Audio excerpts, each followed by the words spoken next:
The human ship Aurora moved through space toward the crystalline planet that shimmered like a giant jewel against the darkness of the void. This was Velshara Prime, homeworld of the insectoid Velsharan Empire and one of the most powerful civilizations in the Galactic Council. Jake Morrison stood on the bridge and watched the planet grow larger on the viewing screen. He was the lead diplomat for this mission, and he knew how important it was for humanity's future in the galaxy 3 years ago. Humans had joined the Galactic Council as junior members, and many alien species still saw them as too young and too reckless to be trusted with serious responsibilities.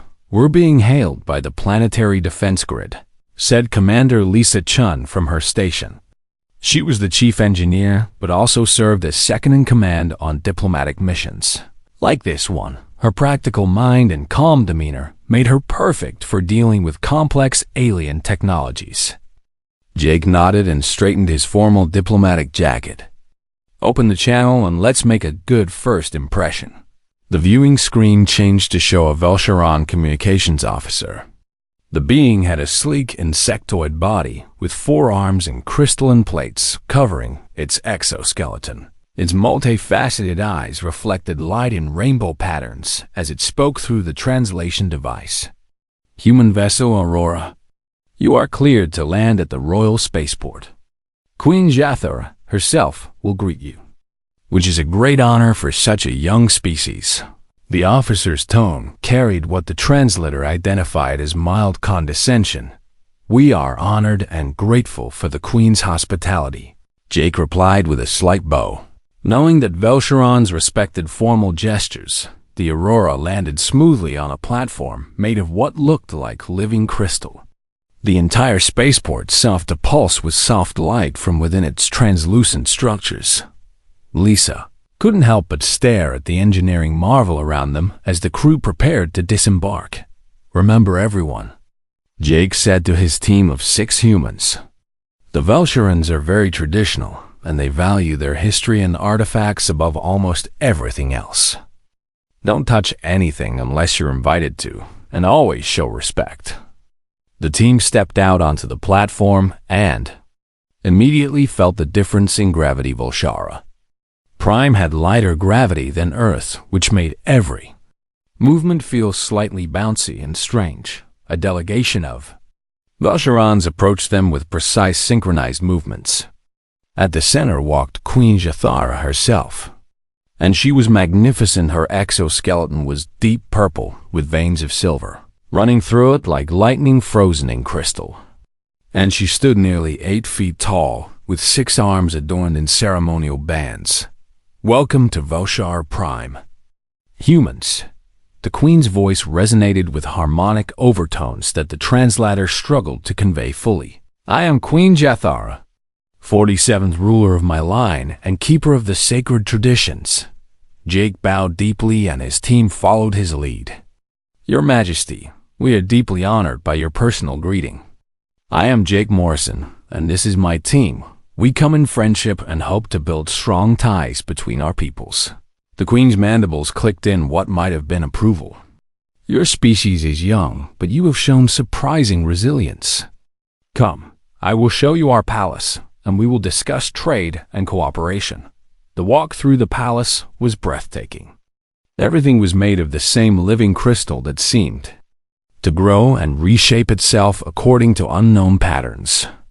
Walls curved in impossible angles and rooms opened into gardens where crystal plants chimed. In the wind, Lisa's engineering mind raced with questions about how the structures maintained their integrity and what energy source powered the bioluminescence. She made mental notes of everything she saw, while trying not to appear too eager or disrespectful. They entered the throne room, and Lisa's breath caught in her throat. The chamber was vast, and at its center stood a throne carved from a single massive crystal that refracted light into thousands of dancing colors. But what drew her attention was the armor displayed on a stand behind the throne. The armor was ancient and beautiful. It consisted of overlapping scales made from an alloy that seemed to shift between silver and gold depending on the viewing angle. Each scale was engraved with intricate patterns and symbols that told stories in a language Lisa couldn't read. "That is the armor of queens," Jathara said with deep reverence in her voice. "Worn by every ruler of my line for 7,000 cycles. It is our most sacred relic and the symbol of our legitimacy. No one may touch it except the reigning queen." Jake nodded solemnly and made sure his team understood the importance. "We will respect your sacred traditions, Your Majesty." The formal dinner that evening was held in a great hall where crystal chandeliers cast rainbow light across tables laden with foods from dozens of worlds.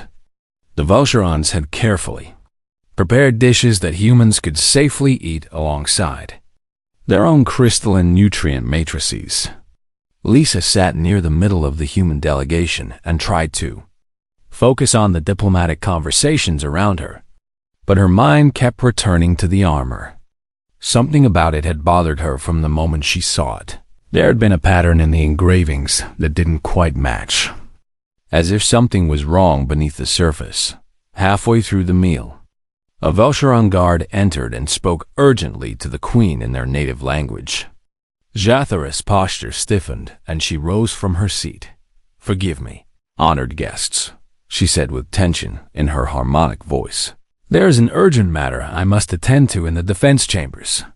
Please continue your meal and my staff will see to your comfort." The queen swept out of the hall with her guards following. The human team exchanged glances and continued eating, while making polite conversation with the remaining Velcheron officials. An hour passed and the dinner concluded. The humans were given a tour of the guest quarters, where they would stay during the negotiations. But Jake noticed that Lisa kept glancing back toward the throne room. "What's on your mind?" he asked her quietly. Lisa hesitated, then spoke softly. "The armor. Jake, I saw something that concerned me. There was a pattern in the metal that suggests microfracturing." Jake frowned. "You could see that just from looking at it?" "I've worked with exotic alloys for 15 years, Lisa explained, "and I know stress patterns when I see them. If I'm right, then armor could fail catastrophically. And given how sacred it is to them, don't even think about it." Jake cut her off firmly. "We're here on delicate diplomatic ground, and the last thing we need is to interfere with their most sacred relic." Lisa nodded, but the concern didn't leave her eyes. "I know, but Jake, what if?" "No," he said again. "We stay in our lane and focus on the trade agreements. Whatever issues they have with their artifacts are their business, not ours." The team settled into their quarters, and most of them went to sleep. But Lisa lay awake, staring at the ceiling and thinking about the armor if it failed. While the queen was wearing it in battle or ceremony, it could be disastrous. And what if someone got hurt because she stayed silent? Unable to rest, Lisa got up and walked through the quiet palace halls. She told herself she was just exploring and appreciating the architecture. But her feet carried her toward the throne room. The guards had been reduced to a minimal presence during the night cycle, and Lisa found herself standing at the entrance to the chamber. The armor glowed softly in the dim light and seemed to call to her engineer's instincts. She looked around and saw no one nearby. Making a quick decision, she pulled out her portable scanner, a small device, no bigger than her palm, that could analyze molecular structures without touching them. Lisa approached the armor stand and activated the scanner, running it carefully over the surface of the scales. The readings confirmed her fears. There were indeed microfractures spreading through the crystalline matrix of the alloy, and they were getting worse. She was so focused on the data that she didn't hear the footsteps behind her until it was too late. "Who touched my armor?" The roar shook the very walls of the throne room as Queen Jathara's voice resonated with fury and disbelief. Lisa spun around to see the queen standing in the doorway with 6 guards flanking her. The queen's exoskeleton had darkened to nearly black with rage, and her mandibles were spread wide in a threat display. "Your Majesty." "I didn't touch it," Lisa began, holding up her scanner. You dare approach the sacred armor without permission? Jathara advanced into the room, and her voice carried notes that the translator identified as profound betrayal. You humans claim to respect our traditions, and then defile our most precious relic. Guards surrounded Lisa immediately, and more came running at the sound of their queen's distress. Jake and the rest of the human team were roused from their quarters and brought to the throne room to witness the confrontation. Jake's heart sank as he saw Lisa standing near the armor with her scanner still in hand. This was exactly what he had feared, and now everything they had worked for was falling apart. Your Majesty. Jake stepped forward with his hands raised in a peaceful gesture. Please allow me to... Silence. Jathara's roar cut him off. Your engineer has committed a grave offense against our people. She has violated sacred law and dishonored 7,000 cycles of tradition. The queen's body trembled with emotion, and her 6 arms gestured dramatically. No outsider may approach the armor of queens. The penalty is exile from all Velsharan space and the severance of all diplomatic ties. Jake felt the weight of... The human delegation was confined to their quarters under armed guard while Queen Jathara convened an emergency council. Lisa sat on her bunk with her head in her hands. Knowing she had jeopardized everything despite her good intentions, Jake paced the room like a caged animal, his diplomatic mind racing through possible solutions. Why didn't you listen to me? He asked Lisa, trying to keep the frustration from his voice. I specifically told you to stay away from their artifacts. I know. Lisa's voice was barely above a whisper, but Jake. The armor is damaged. Those microfractures I saw are going to spread, and eventually the whole structure will fail. I was trying to help. Help? Jake stopped pacing and looked at her with disbelief. You started a diplomatic crisis that could set human-alien relations back decades. Before Lisa could respond, the door opened and a Velsharan official entered with 4 guards. The official's crystalline plates were colored in deep blue, which the translation guide indicated meant formal authority. The human called Lisa Chun will come with us, the official said in a tone that allowed no argument. Queen Jathara has summoned the Galactic Council, and your transgression will be judged. Before representatives of all major species, Lisa stood and met Jake's eyes. I'll explain everything to them, she said. Maybe if they understand I meant no harm. The road to disaster is paved with good intentions, Jake replied bitterly. But then his expression softened. I'll do what I can from here. Just be honest with them and show proper respect. Lisa was escorted through the palace to a massive chamber she hadn't seen before. It was a communication hub with holographic projectors arranged in a circle already. Images of alien representatives were materializing as the council convened. She recognized some of the species from her diplomatic briefings. The towering Krenth with their rocky hides, the fluid Aquarians who existed in mobile water tanks, the fox-like Renari with their keen eyes, and at least a dozen others she couldn't name. Queen Jathara stood at the center of the circle with her posture rigid and her voice carrying the weight of centuries. Honored council members, I have called this emergency session because the humans have violated our most sacred traditions. A Krenth representative, whose name was displayed as Council Elder Thurin, rumbled in a deep voice that resonated through the chamber. What violation has occurred, Queen Jathara? The humans are new to our galactic community, but they have not shown themselves to be deliberately disrespectful. One of their engineers approached the armor of queens without permission. Jathara explained, and her harmonic voice quavered with barely controlled emotion. This armor has been passed down through 47 generations and is the symbol of our royal legitimacy. No outsider has ever been permitted to touch it, and the penalty for such violation is absolute. A Rainari diplomat whose fur shimmered with silver highlights spoke up with cunning in her eyes. This is most troubling indeed. Perhaps it demonstrates that humans are too young and too undisciplined for membership in our council.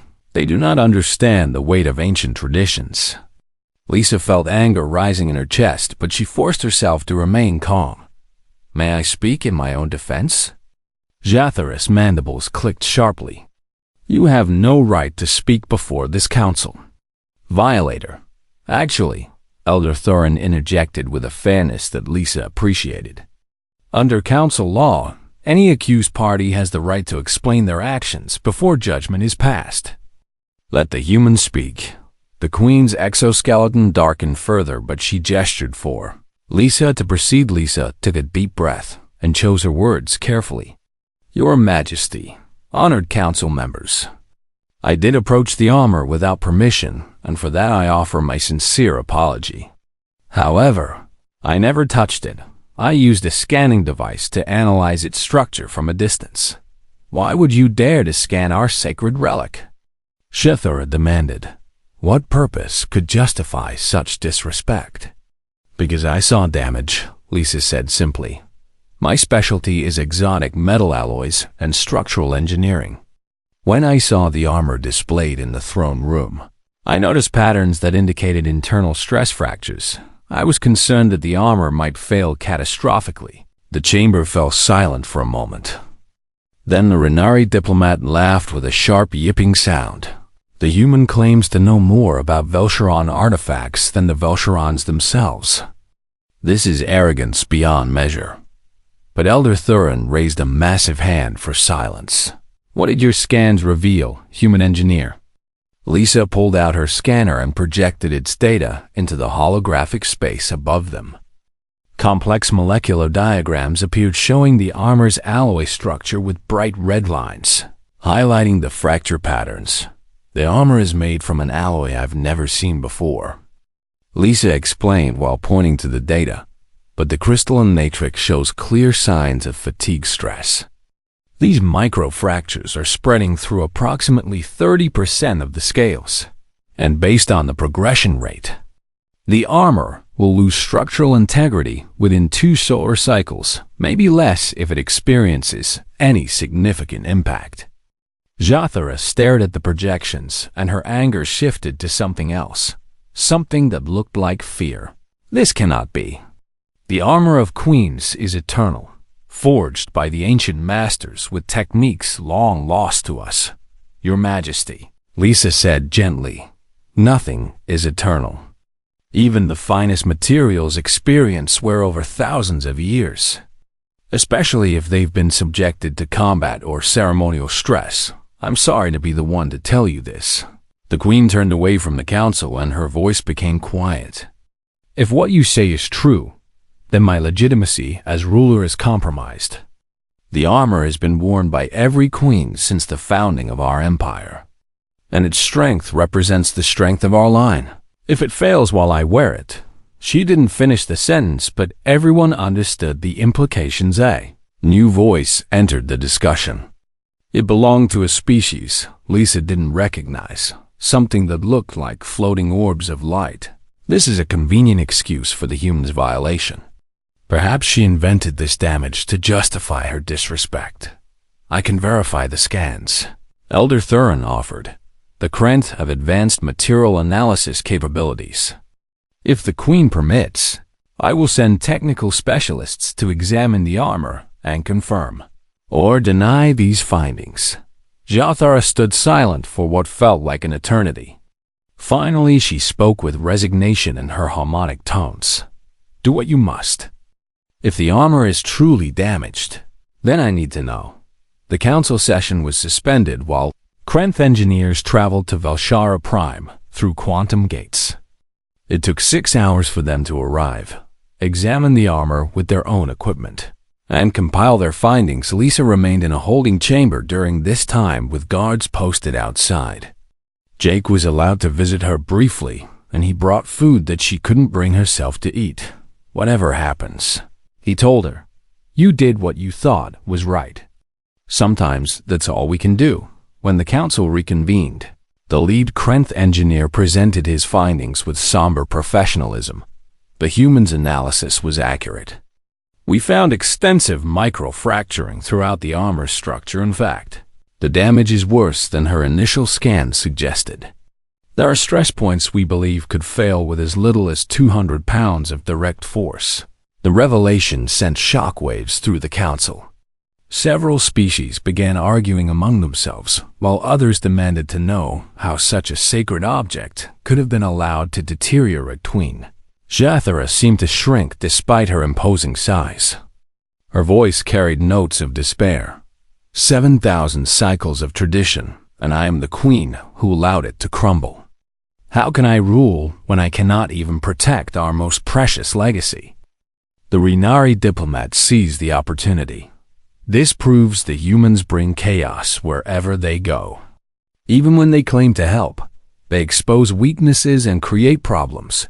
I move that all human, diplomatic missions be suspended until they prove themselves worthy of our trust. Several council members voiced agreement, and Lisa felt her heart sink. Not only had she failed to help, she had given ammunition to those who opposed human advancement in the galaxy. But then something unexpected happened. Elder Thurin spoke with authority that silenced the chamber. The Rainari's logic is flawed. The human did not create this damage, she merely revealed it. If Queen Janitor had worn that armor in the battle or ceremony without knowing its condition, the consequences could have been tragic. The Krenth Elder speaks wisdom, said an Aquarian representative whose voice bubbled through their translation unit. The human acted from concern rather than malice. Yes, she violated protocol, but she also provided valuable knowledge. Janitor looked up at the council with something shifting in her multifaceted eyes. My own engineers missed this damage because we were so certain of the armor's invincibility. We did not question what we believed to be eternal truth, but this young human, knowing nothing of our traditions or history, saw what we refused to see. The Queen's mandibles drooped in a gesture of defeat. The alloy was created using techniques lost 3,000 cycles ago. Our best metallurgists have tried to recreate it for ceremonial purposes, but always failed. We do not know how to repair what we can no longer make. Lisa had been listening to all of this with growing determination. Now she stepped forward, despite the guards moving to stop her. Your Majesty, I might be able to help. You? Janitor's voice. The palace workshop was a marvel of alien technology that combined organic crystal growth chambers with traditional metallurgical equipment. Lisa stood in the center of it all, surrounded by tools both familiar and completely foreign to her engineering experience. Queen Janitor had ordered her finest craftsmen to provide Lisa with whatever resources she needed. But the Velcheron artisans watched her with a mixture of hope and deep suspicion. They had spent their entire lives working with their people's traditional materials. And now their queen had entrusted their most sacred object to an alien who had been among them for less than 3 days. Armor rested on a specialized workstand that held each piece suspended in a magnetic field. Lisa had carefully disassembled it scale by scale, documenting the position and connection of every component. She had worked for 12 hours straight, just completing the documentation. Knowing that any mistake in reassembly would be catastrophic, Jake visited the workshop with food and encouragement. "How's it going?" he asked quietly, noting the exhaustion in Lisa's eyes. "It's both worse and better than I thought," she replied while examining a scale under high magnification. "The microfractures have spread through nearly 40% of the armor now. But I think I understand how the original alloy was created." She pointed to her analysis screens were complex. Molecular diagrams rotated in three-dimensional space. The ancient Velcherons used a technique that combined crystal growth with metallic bonding. It's like nothing I've ever seen in human metallurgy. But it follows principles that make sense once you understand the underlying physics. Can you repair it? Jake asked with concern evident in his voice. Lisa was quiet for a long moment before answering. "I don't know. I can probably stop the fractures from spreading. But whether I can restore the armor's full strength, that's a much bigger question. Do your best," Jake said with a hand on her shoulder. "That's all anyone can ask." He left her to her work, and Lisa turned her attention back to the challenge before her. She had identified 3 critical problems that needed solving. First, the fractures had weakened the crystalline matrix that gave the alloy its unique properties. She needed to reintroduce crystal growth at the molecular level without disrupting the metallic bond. Second, the original forging process had used temperatures and pressures that her equipment couldn't match. She would have to find alternative methods that achieved the same results through different means. Third, any repair work that was visible or changed to the armor's appearance would be seen as desecration. She had to work at a level so precise that the finished product would look exactly as it had for thousands of years. Lisa started with the most damaged scales and used her portable fusion welder in conjunction with a Velcharon crystal harmonizer. The harmonizer was a device that induced specific vibration frequencies in crystalline structures, and she had spent hours learning how to calibrate it properly. The first attempt was a disaster. She applied too much heat, and the scale surface began to warp. Before she could shut down the welder, her heart sank as she realized she had just made things worse. One of the Velcharon artisans, whose name translated as Keeper of Old Ways, approached her with what might have been sympathy in his clicking speech. "You attempt the impossible, human. Accept defeat before you destroy what remains." "I'm not giving up after one failed attempt," Lisa said firmly while examining the warped scale. "I just need to adjust my approach." She studied the damage she had caused and realized her mistake. She had been thinking about the problem like a human metallurgist, applying direct heat to create molecular bonding. But the Velcharon alloy required a different approach altogether. The key was in the harmonizer. If she could induce the right frequency patterns while applying very gentle heat, the crystal matrix would naturally guide the metallic elements into proper alignment. It was less like welding and more like coaxing the metal to remember its original form. Her second attempt showed promise. The scale accepted the harmonic treatment, and the fractures began to close at a microscopic level. It was working, but agonizingly slowly. "This is going to take longer than I thought," she told Jake when he returned that evening. "Each scale needs at least 6 hours of continuous treatment, and there are over 200 scales in the complete armor." Jake did the math in his head, and his expression fell. "That's 1,200 hours, 50 days of continuous work if you don't sleep."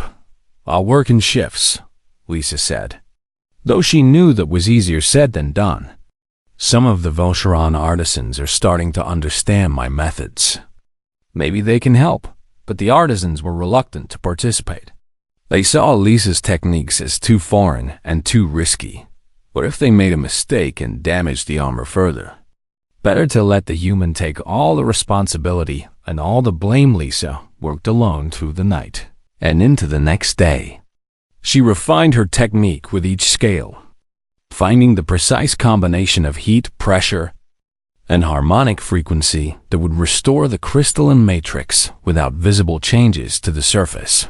Queen Jathara visited the workshop on the second day of repairs and watched in silence as Lisa worked. The human's hands were steady despite obvious exhaustion, and her focus was absolute. She treated each scale as if it were the most important object in the universe. "Why do you push yourself so hard?" the queen asked quietly. "You could work at a slower pace and rest between sessions." Lisa didn't look up from her work, because every hour that passes, the fractures spread a little further. And because your people need to see that their queen's armor will be whole again, the longer this takes, the more doubt creeps in. Jathara's mandibles clicked thoughtfully. "You understand more about leadership than I expected from such a young species.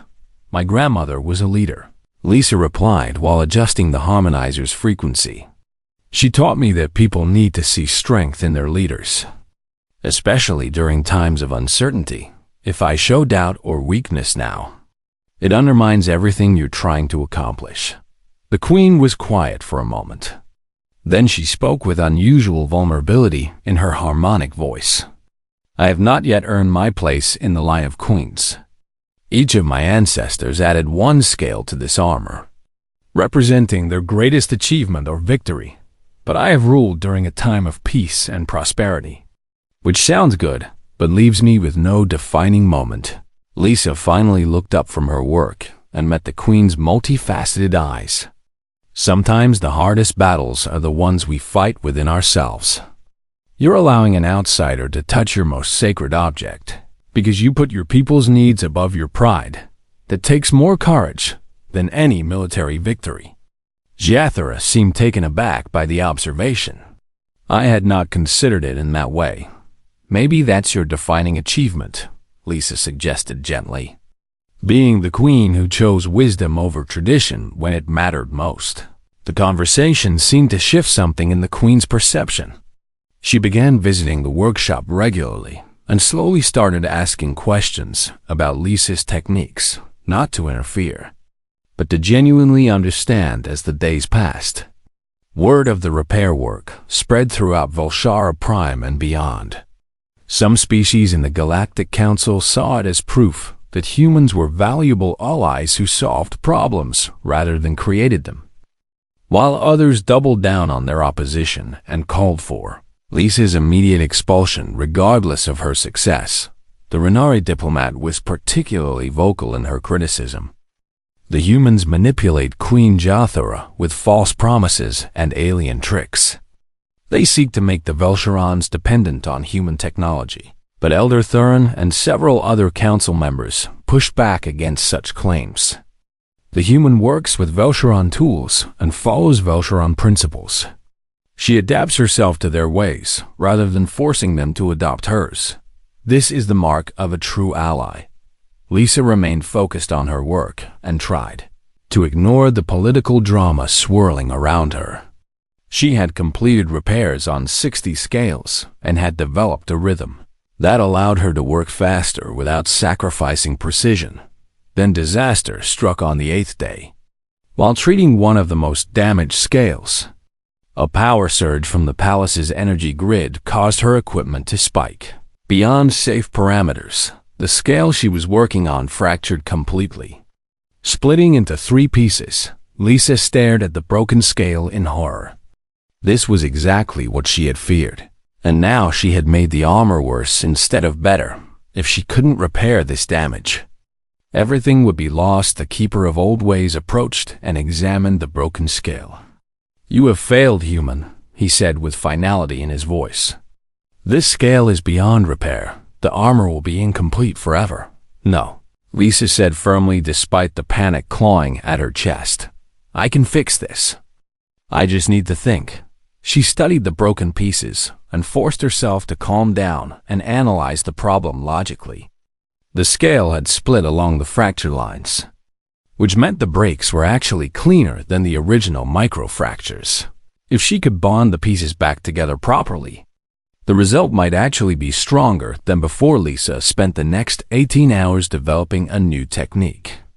Instead of treating the surface, she would create microscopic channels through which she could inject a bonding agent made from Velsharan crystal matrix suspended in a metallic carrier. It was delicate work that required absolutely perfect precision. She drilled the channels using a laser calibrated to. The workshop had transformed from a place of tension into something resembling a collaboration. Velsharan artisans now worked alongside Lisa, learning her hybrid techniques that combined human engineering principles with their own traditional methods. The Keeper of Old Ways had become her most dedicated student, and he worked through the nights to master the precise frequency patterns required for crystal matrix restoration. Lisa had been working for 23 days straight with only brief periods of rest. She had completed repairs on 178 scales, and each one tested stronger than before. But the work was taking its toll on her body, and mind. Jake brought her another meal and insisted she eat something.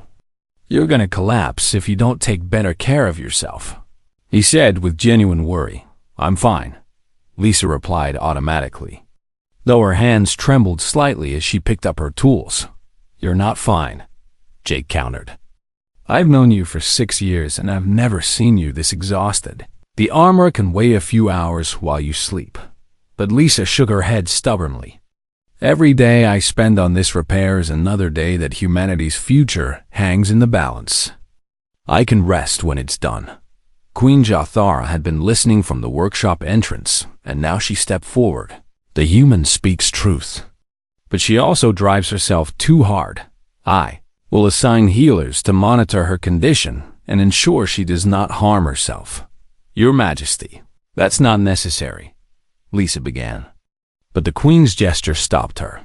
It is necessary, because I commanded, Jathara said firmly. You work to save my heritage. So I will work to preserve your health. This is fair exchange. The Velsharan healers were fascinating beings who used bioresonance to detect imbalances in living systems. They monitored Lisa's vital signs and periodically adjusted the workshop's atmosphere to include compounds that helped reduce fatigue and improve focus. It wasn't perfect, but it helped as the repair work progressed. Queen Jathara spent more time in the workshop, and Lisa began to understand the deep emotional weight the armor carried. Jathara would sometimes touch individual scales and speak of the queens, who had warned them, her grandmother, who had unified 3 warring factions, her great-great-grandmother, who had first made contact with alien species, her ancestor 40 generations back who had defended the homeworld against an invasion. Each queen added 1 scale to represent their legacy. Jathara explained while watching Lisa work on a particularly ancient piece. But I have not yet determined what my contribution will be. My reign has been prosperous, but unremarkable. Lisa looked up from her delicate work with the harmonizer. I think you're underestimating yourself, Your Majesty. You've maintained peace during a time when the galaxy is full of conflict. And you've shown the courage to trust an outsider with your most precious possession. Those aren't small achievements. The Queen's mandibles drooped in a gesture Lisa had learned meant sadness or regret. But they are not the kind of achievements that earn a place in legend. My people expect grand victories and dramatic moments, not quiet maintenance of what already exists. Maybe it's time to change what your people expect, Lisa suggested carefully. The universe is full of warriors and conquerors. It could use more leaders who choose wisdom over glory. Jathara was quiet for a long moment. Then she shared something she had never told anyone outside her closest advisors. When I was chosen as heir to the throne, I was the youngest and smallest of my mother's offspring. The others were stronger and more aggressive. But my mother selected me because she said I had the patience to listen and the wisdom to learn.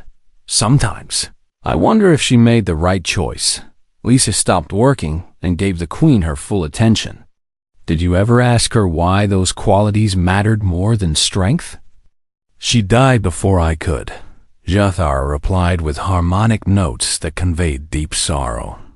A plague took her during my first year as queen, and I have ruled in her shadow ever since.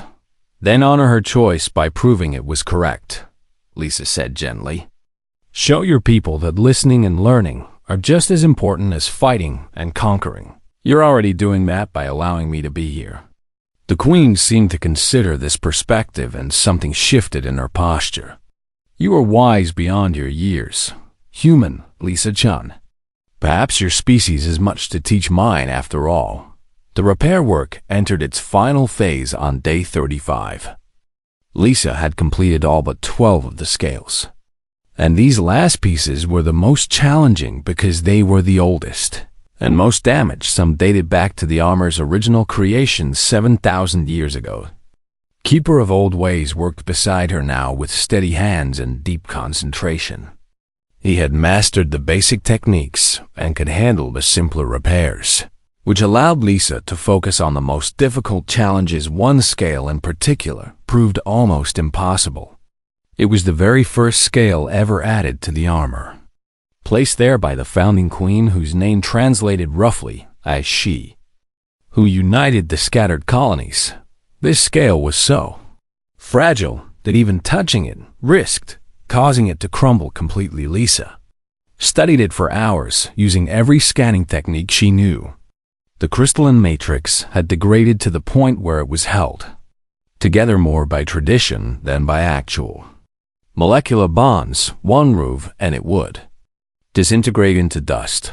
This may be beyond even your skills, the Keeper of Old Ways said quietly. Perhaps we should seal it in stasis and preserve what remains rather than risk destroying it. But Lisa refused to accept defeat. If we seal it in stasis, the armor will never be complete. Queen Jathara deserves to wear her heritage whole, not as fragments in preservation chambers. She developed a new approach that was so delicate it made all her previous work seem crude by comparison. Instead of using direct energy application, she would create a resonance field that would encourage the scale's remaining molecular bonds to strengthen themselves through harmonic, sympathetic vibration. It was less like repair work and more like coaxing a dying flower back to life through pure patience and care. Lisa sat with the scale for 40 hours straight, adjusting frequencies so minutely that the changes were measured in fractions of a hertz. Jake watched from a distance with his heart in his throat. If this failed, everything Lisa had accomplished would be overshadowed by the loss of the armor's most historically significant piece, and humanity's reputation would suffer accordingly. The workshop was absolutely silent, except for the soft humming of the harmonizer. Even the normally bustling Velcheron artisans stopped their work to watch the human engineer perform what seemed like a miracle. Slowly, impossibly, the scale began to respond. Microscopic cracks closed themselves as the crystalline matrix remembered its original structure. The metallic elements flowed back into proper alignment like water, finding its natural course. Lisa's hands never wavered, despite the exhaustion that made her entire body ache. She had entered a state of such perfect focus that nothing existed except her, the scale, and the delicate dance of frequencies that would determine success or failure. When she finally stepped back 72 hours after beginning the procedure, the scale rested on its support stand, looking exactly as it had when the founding queen had first placed it on the armor, except now it was structurally sound and would last another 7,000 years. The Keeper of Old Ways picked up the scale with trembling hands and examined it under every available analytical tool. Tears formed in his compound eyes as he realized what Lisa had achieved. This is not merely repair work, he said with awe in his harmonic voice. This is restoration in its truest sense. You have given new life to something we thought was lost forever. Queen Jathara arrived at the workshop after receiving word of Lisa's success. She looked at the founding queen's scale, and her entire body trembled with emotion that Lisa had learned to recognize as the Velcheron equivalent of crying. 7,000 years of history, Jathara whispered, preserved by an outsider who has been among us for barely more than one lunar cycle. How can I ever express adequate gratitude? You already have, Lisa replied tiredly, by trusting me when every instinct probably told you not to. The final scales were completed over the next 4 days, with the Keeper of Old Ways handling much of the work under Lisa's supervision. When the last piece was treated and tested, the moment came to reassemble the complete armor. This was a ceremony that required precision and reverence. Each scale had to be placed in exactly the right position and connected with exactly the right amount of force. One mistake and the whole structure could fail. Lisa worked with 3 Velcheron master craftsmen to perform the reassembly. It took 16 hours of continuous effort, but finally the last connection was made, and the armor stood whole on its display stand. Workshop fell silent as everyone stared at the completed work. The armor gleamed with an inner light that seemed stronger than before. And when the Keeper of Old Ways ran a structural analysis, The results showed strength levels exceeding the original specifications by 12%. Impossible, he breathed. The armor is better than it was when it was first created. How did you achieve this? Lisa smiled wearily. By combining the best of both our people's knowledge. Your ancestors were brilliant metallurgists, and I just helped their work reach its full potential by adding techniques they didn't have access to 7,000 years ago. Queen Jathara approached the armor and the royal chamber was filled with delegates from across the galaxy, all gathered to witness what Queen Jathara had promised would be an unprecedented ceremony. Lisa stood among the human delegation wearing formal diplomatic attire. Still exhausted from her weeks of intensive work, but unable to suppress the nervousness she felt about whatever the Queen had planned, Jake stood beside her and whispered quietly, "Any idea what this is about?" "The Queen's been very mysterious. No clue," Lisa admitted. "But given everything that's happened, I'm just hoping it's not another crisis." The crowd fell silent as Queen Jathara entered the chamber wearing the restored armor of queens for the first time. The effect was breathtaking. The armor seemed to glow with an inner radiance that made the Queen appear larger than life. And with each step she took, the scales chimed with subtle harmonic tones that resonated through the crystalline palace structure. The Queen's voice rang out with authority and warmth combined.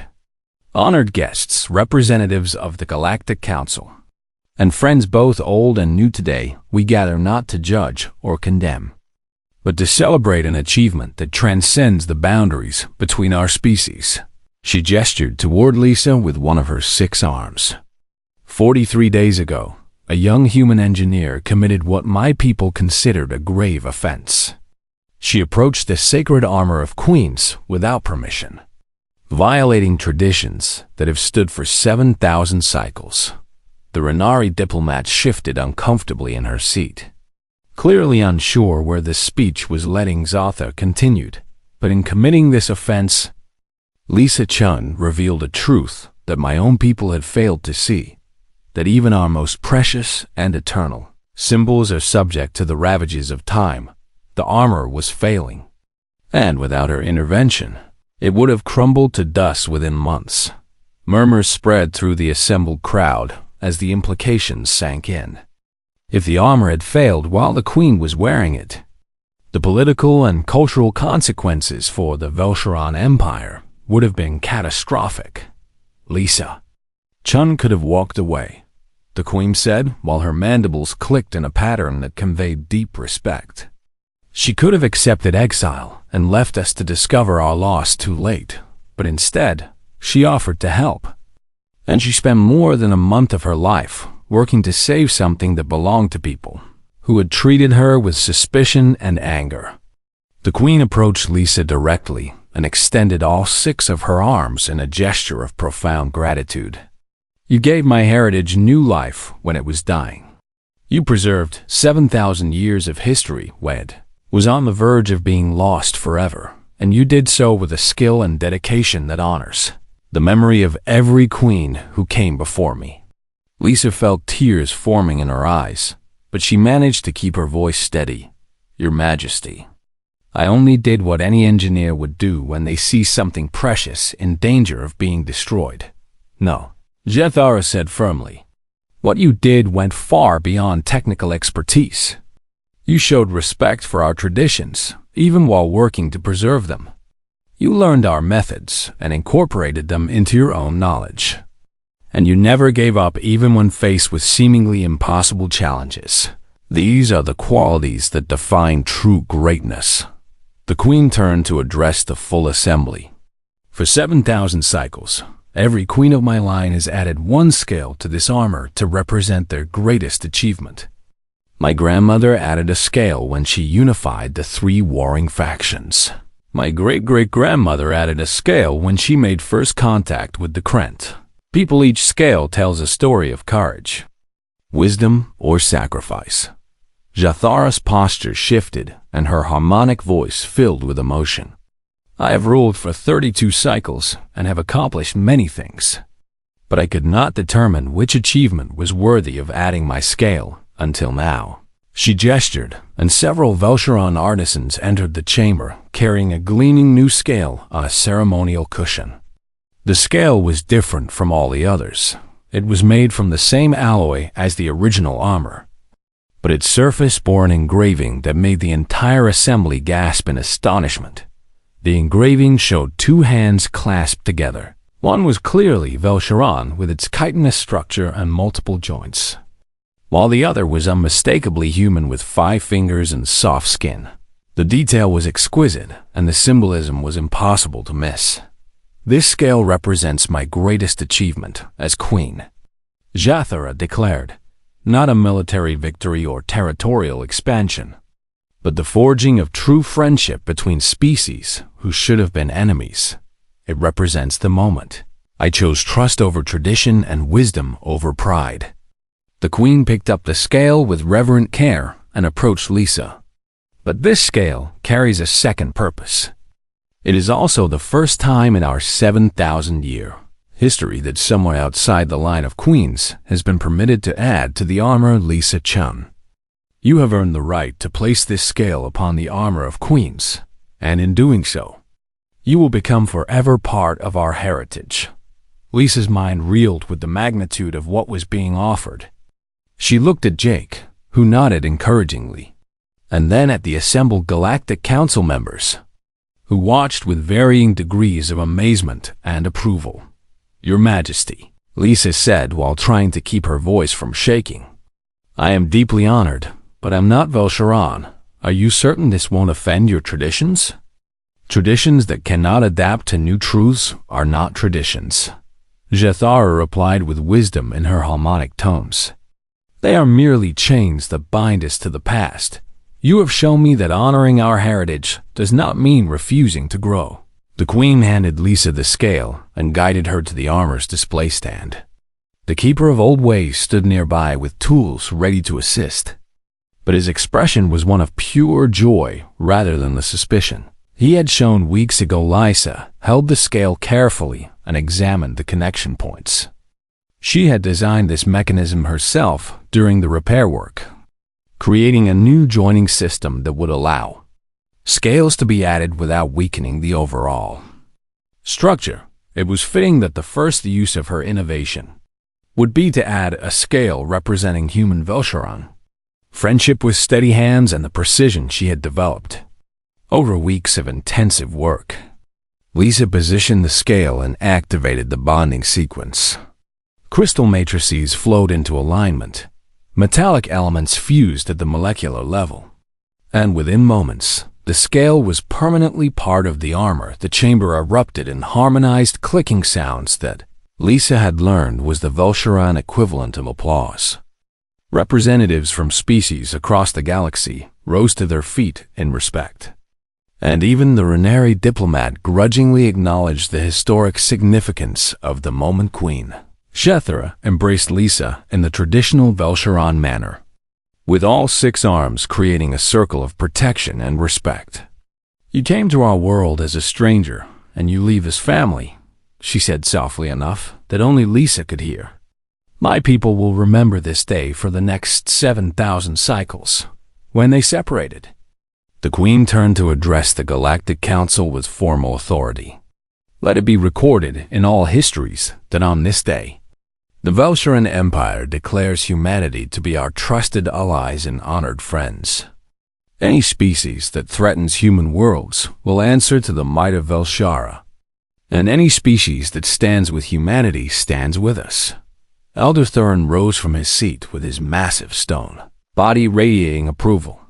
The Krenth Collective seconds this declaration and adds our own voice to it. Humanity has proven themselves worthy of respect through both their skill and their compassion. One by one, other species added their support until even the most skeptical members of the council had to acknowledge that humanity's standing in galactic politics had fundamentally changed. The formal ceremony concluded, but the celebrations continued for 3 days. The palace hosted feasts and gatherings where species from across the galaxy mingled and shared stories. Lisa found herself surrounded by engineers and scientists from a dozen different worlds, all eager to learn about her repair techniques and discuss collaborative projects on the final evening before the human delegation was scheduled to depart. Lisa stood alone in the throne room looking at the armor. It gleamed in the soft light, and the new scale she had added seemed to pulse with special significance. Queen Jathara entered quietly and stood beside her. Having second thoughts about what we accomplished? No, Lisa replied with a small smile. Just trying to process everything that's happened. 6 weeks ago, I was just an engineer on a routine diplomatic mission. And now I'm apparently part of Velsharan royal history. The Queen's mandibles clicked with amusement. Life has a way of taking us in unexpected directions. I was supposed to be a traditional queen who maintained the status quo. And instead, I became the one who changed everything. They stood in comfortable silence for a moment before Lisa spoke again. Your Majesty, can I ask you something? When you first caught me near the armor, you were so angry. What changed? Jathara considered the question carefully. At first, I saw only the violation of our sacred traditions. I was hurt and defensive because the armor represents everything I fear. I'm not strong. Eternal, worthy of my ancestors' legacy. She touched the armor gently. But as I watched you work, I began to understand that strength doesn't always mean being unbreakable. Sometimes it means knowing when to ask for help and having the courage to accept it. You taught me that lesson through your actions, not your words.